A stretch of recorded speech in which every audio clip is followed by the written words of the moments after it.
सभी श्रोतागण का मारुति भक्त यूट्यूब चैनल में एक बार फिर से हार्दिक हार्दिक हार्दिक अभिनंदन है।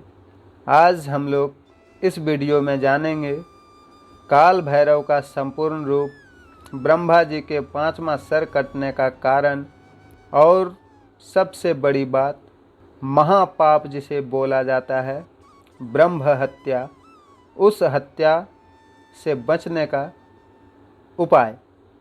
अगर किसी कारणवश आपसे ये गलती हो गई है कि आपने किसी ब्राह्मण को जान से मार डाला है, तो फिर उसका पश्चाताप क्या है। शिव पुराण के अनुसार जैसा भोलेनाथ जी ने बताया है, उसी अनुसार उसका पश्चाताप भी आप कर सकते हैं। उसके लिए आपको कहाँ जाना पड़ेगा, क्या करना पड़ेगा, इस वीडियो में इसकी संपूर्ण जानकारी आप लोगों को मिलेगी। बिना स्किप किए पूर्ण वीडियो देखें, उसके बाद मन में किसी प्रकार की कोई सवाल नहीं रह जाएगा।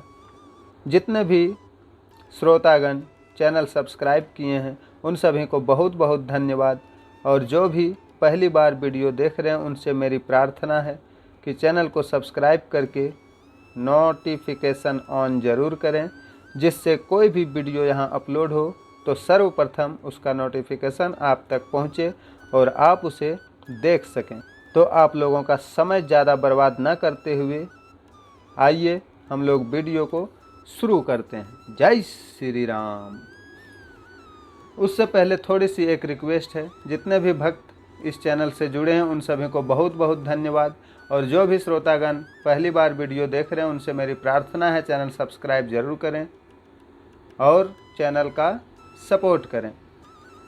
एक बार सुमेरु पर्वत पर बैठे हुए ब्रह्मा जी के पास जाकर देवताओं ने उनसे अविनाशी तत्व बताने का अनुरोध किया। शिव जी की माया से ऐसी मोहित थे ब्रह्मा जी, आखिर भोलेनाथ की माया से कौन न मोहित हो। ब्रह्मा जी भी भोलेनाथ के माया से मोहित थे। उस तत्व को न जानते हुए भी इस प्रकार कहने लगे, मैं ही इस संसार को उत्पन्न करने वाला स्वयंभू अजन्मा एकमात्र ईश्वर हूँ। अनादि भक्ति ब्रह्मा घोर निरंजन आत्मा हूँ। मैं ही प्रवृत्ति और निर्वृत्ति का मूलाधार सर्वलीन पूर्ण ब्रह्मा हूँ। ब्रह्मा जी ऐसा कि पर मुनि मंडली में विद्यमान विष्णु जी ने उन्हें समझाते हुए कहा, मेरी आज्ञा से तुम सृष्टि के रचयिता बने हो, मेरा अनादर करके तुम अपने प्रभुत्व की बात कैसे कर रहे हो। जब ब्रह्मा जी अपने आप को ही सब कुछ समझने लगे, बताने लगे, तो विष्णु जी ने उन्हें समझाने की कोशिश की कि मेरी आज्ञा से ही आप जो हैं इस संसार के रचयिता बने हैं, और आज अपने ईगो, अपने मोह के कारण आप मेरा ही अस्तित्व समाप्त कर रहे हैं कि मैं ही सब कुछ हूँ। इस प्रकार ब्रह्मा जी और विष्णु जी अपना अपना प्रभुत्व स्थापित करने लगे और अपने पक्ष के समर्थन में शास्त्र वाक्य उद्धृत करने लगे। अंततः वेदों से पूछने का निर्णय हुआ, तो स्वरूप धारण करके आए चारों वेदों ने क्रमशः अपना मत इस प्रकार प्रकट किया। ऋग्वेद सबसे पहले बोले, जिसके भीतर समस्त भूत निहित है तथा जिससे सब कुछ प्रवृत्त होता है और जिसे परमात्मा कहा जाता है, वह एक रुद्र रूप ही है। उसके बाद बारी आई यजुर्वेद की।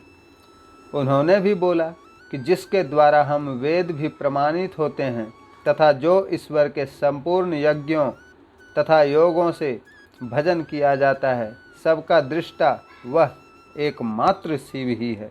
फिर बारी आई सामवेद की।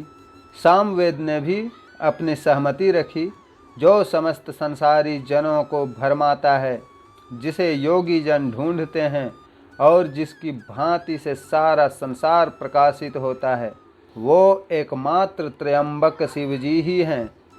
फिर सबसे लास्ट में बारी आई अथर्ववेद की। उन्होंने भी अपनी राय कुछ इस प्रकार रखी, जिसकी भांति से साक्षात्कार होता है जो सब सुख या दुख अतीत अनादि ब्रह्म है, वे केवल एकमात्र शंकर जी ही हैं।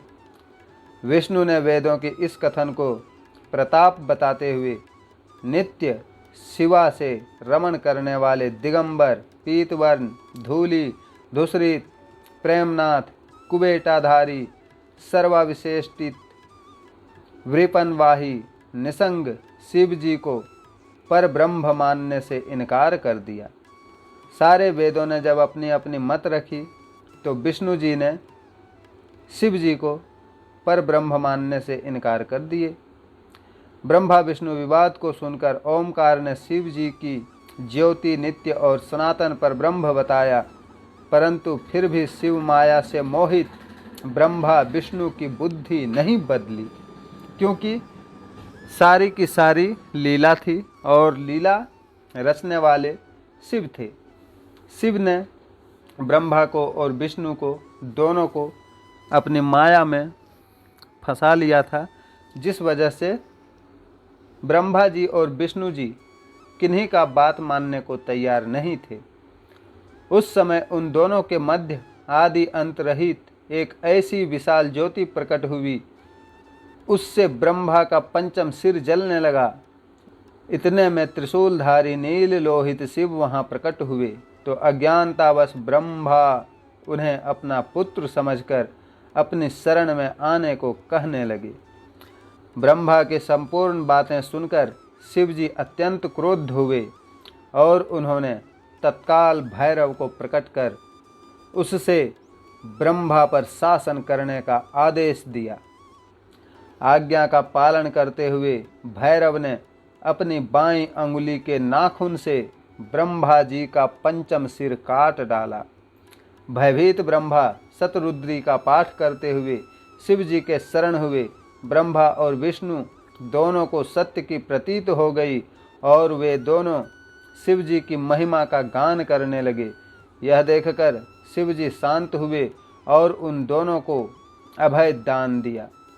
इसके उपरांत शिव जी ने उसके भीषण होने के कारण भैरव और काल को भी भयभीत करने वाले होने के कारण काल भैरव भक्तों के पापों को तत्काल नष्ट करने वाला होने के कारण पाप भक्षक नाम देकर उसे काशीपुरी का अधिपति बना दिया। फिर कहा कि भैरव, तुम इन ब्रह्मा विष्णु को मानते हुए ब्रह्मा के कपाल को धारण करके इसी के आश्रय से भिक्षावृत्ति करते हुए वाराणसी में चले जाओ। वहाँ उस नगरी के प्रभाव से तुम ब्रह्म हत्या के पाप से मुक्त हो जाओगे। शिव जी की आज्ञा से भैरव जी हाथ में कपाल लेकर ज्यों ही काशी की ओर चले, ब्रह्म हत्या उनके पीछे पीछे हो चली। विष्णु जी ने उनकी स्तुति करते हुए उनसे अपने को उनकी माया से मोहित न होने का वरदान मांगा। विष्णु जी ने ब्रह्म हत्या को भैरव जी के पीछा करने की माया पूछना चाही तो ब्रह्म हत्या ने बताया कि वह तो अपने आप को पवित्र और मुक्त होने के लिए भैरव का अनुसरण कर रही है। भैरव जी ज्यों ही काशी पहुँचे त्यों ही उनके हाथ से चिमटा और कपाल छूटकर पृथ्वी पर गिर गया और तब से उस स्थान का नाम कपालमोचन तीर्थ पड़ गया। इस तीर्थ में जाकर सविधि पिंडदान और देव पितृ तर्पण करने से मनुष्य ब्रह्म हत्या के पाप से निवृत्त हो जाता है। तो मेरे श्रोतागण, ये था ब्रह्मा जी के 5वां सर कटने का कारण और साथ ही साथ काल भैरव का पूर्ण रूप। जानकारी अच्छी लगी तो वीडियो को लाइक करें, चैनल को सब्सक्राइब करें और हमें आज्ञा दें। मिलते हैं फिर से किसी नेक्स्ट वीडियो में। तब तक के लिए जय जय श्री राम।